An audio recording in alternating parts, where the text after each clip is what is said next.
Salut, je m'appelle Robin. Et je voudrais que tu fasses quelque chose pour moi. Ferme les yeux et imagine des falaises en bord de mer. Une colline avec un phare ancien au sommet et des toits de tuiles en terre cuite recouvrant de jolies petites maisons au pied. C'est un paysage grandiose, non? C'est la vue à laquelle j'ai été habitué dès ma naissance. Je suis né et j'ai grandi dans la maison de plage la plus cosy qui soit. Elle n'était pas très grande, mais mes parents ont réussi à en louer la moitié pour avoir un peu plus d'argent. L'un des convives les plus remarquables que nous ayons jamais eus était un ancien chef de l'un des restaurants les plus raffinés de l'époque, Monsieur Rossetti. Apparemment, il aimait beaucoup ma mère et essayait de flirter avec elle quand mon père n'était pas dans les parages. Il lui apprenait à cuisiner beaucoup de plats différents et savoureux, et j'adorais le voir faire de la magie dans notre cuisine. J'étais loin de me douter à l'époque que je trouverais ses conseils en matière de cuisine et de flirt très utiles à l'avenir. Tu vas rapidement comprendre pourquoi. Mais mes convives préférés étaient la famille Rogers, qui passait tout l'été avec nous. Émilie, leur fille, n'avait que 2 ans de plus que moi et elle était très drôle et... comment dire ça? Je n'ai pas pu m'empêcher de tomber amoureux d'elle. C'était la toute première fois que j'aimais une fille et j'étais très timide et je ne savais pas comment agir. Mais j'ai passé la plupart du temps à la regarder dessiner, elle était vraiment douée pour ça. Émilie me manquait quand ils sont repartis, mais tu sais, je n'avais que 10 ans et mon cœur ne savait pas encore ce que signifiait être brisé. Je pensais quand même souvent à elle et me souvenais toujours des moments vraiment chouettes passés ensemble.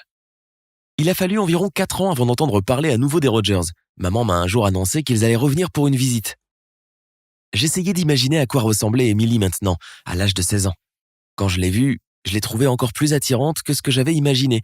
Mais quand j'ai essayé de lui parler, elle était distante et froide. Son père a expliqué qu'Émilie n'était pas vraiment ravie d'avoir à passer tout l'été avec ses vieux parents. C'est eux qui avaient insisté pour qu'ils y aillent tous ensemble parce que c'était leur dernier été ensemble avant qu'elle n'obtienne son bac et ne parte à l'université. Ils m'ont dit de ne pas prendre son comportement personnellement. Un jour, à travers la fenêtre ouverte, j'ai entendu Émilie se disputer avec sa mère. À ce que j'avais compris, elle se plaignait qu'il n'y avait rien de nouveau et d'intéressant à photographier ici. Et ça a fait tilt. Le lendemain, je l'ai invitée à une excursion privée pour les Hot VIP, comme j'ai décidé de l'appeler. On a pris des vélos et on est parti pour le vieux phare. Je me suis dit que si elle n'aimait pas ça, alors il n'y avait rien au monde d'assez pittoresque pour elle. Émilie a été littéralement émerveillée par le phare et par la vue sur la mer. Et pendant qu'elle prenait des centaines de photos, je lui racontais les nombreuses histoires intéressantes qui étaient liées à cet endroit. Par exemple, c'était ici que mon père avait demandé ma mère en mariage et qu'elle avait dit oui. Et une fois, je m'étais disputé avec mon père et j'étais venu vivre ici pendant 2 jours. En racontant toutes mes histoires à Émilie, je l'ai vue sourire pour la première fois depuis leur arrivée. Honnêtement, je pensais avoir enfin gagné sa confiance et son affection, parce que notre petite virée avait éveillé sa curiosité et son intérêt. Donc le lendemain, alors que je devais retrouver mes amis dans un café, je lui ai proposé de m'accompagner en me disant que c'était l'occasion idéale de lui montrer que j'étais intéressé par elle.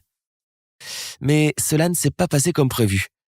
Pour la faire courte, j'aurais mieux fait d'inviter Émilie à un rencard plutôt que de la laisser socialiser avec mes amis. Surtout leur frère aîné, Roy. Il était plus grand que moi et avait des épaules plus larges. Ouais, enfin, tu sais, physiquement, il avait tout pour attirer une jeune fille de 16 ans. Et tu sais ce qui s'est passé le lendemain? Il est venu la chercher juste après le petit déjeuner et l'a ramenée super tard. J'avais 14 ans et le cœur brisé.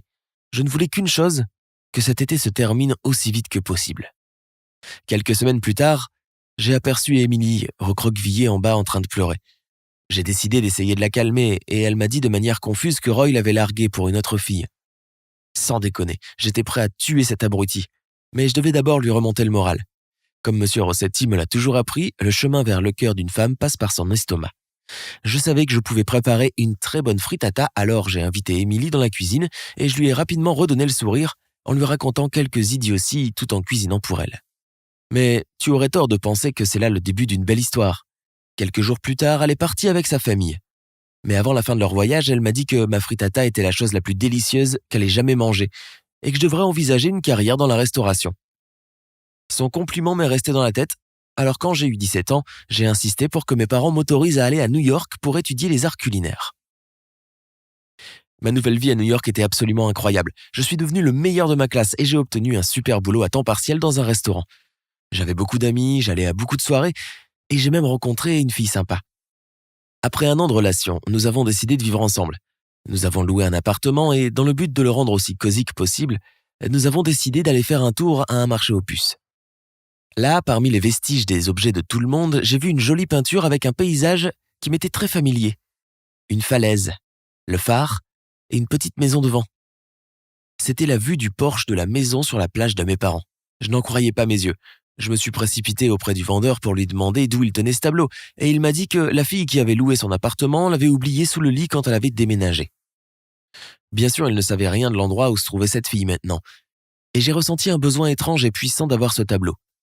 C'est comme s'il m'avait trouvé. Je l'ai acheté pour un petit prix, et tu peux être sûr que je n'ai parlé de son histoire à personne. Surtout pas à ma copine Alice. Une fois installés dans notre appartement, nous avons organisé une pendaison de crémaillère, et l'une des amies d'Alice est venue avec son nouveau copain. Dès qu'il a vu le tableau, il en a été admiratif. Il s'est avéré qu'il connaissait l'artiste. Il avait étudié avec elle à l'école d'art, mais elle avait ensuite basculé vers la photographie. Elle s'appelait Émilie et elle avait un studio photo en ville. Dois-je vraiment dire à quel point j'étais sur les fesses ? De manière secrète, sans le dire à qui que ce soit, j'ai trouvé l'adresse de ce studio et je me suis précipité là-bas pour trouver Émilie. Quand je l'ai vue, j'ai tout de suite su que j'étais toujours amoureux d'elle. Je me suis approché d'elle pour lui dire salut, et elle était tout aussi surprise et heureuse de me voir. Nous avons discuté un peu, puis nous nous sommes retrouvés dans un café et n'est-il pas évident que nous devons être ensemble ? Je veux dire, c'est presque irréel de voir comment nos vies se sont entrelacées au fil des années. Au passage, Émilie m'a aussi dit qu'elle m'appréciait beaucoup et qu'elle aurait envie d'une relation. Mais maintenant, je dois trouver comment quitter Alice parce que je ne veux pas être infidèle. Ça va être dur compte tenu du fait qu'on vit ensemble. N'oublie pas de cliquer sur tous les boutons possibles pour montrer à quel point tu as aimé mon histoire et à quel point tu as envie de la partager avec tes amis.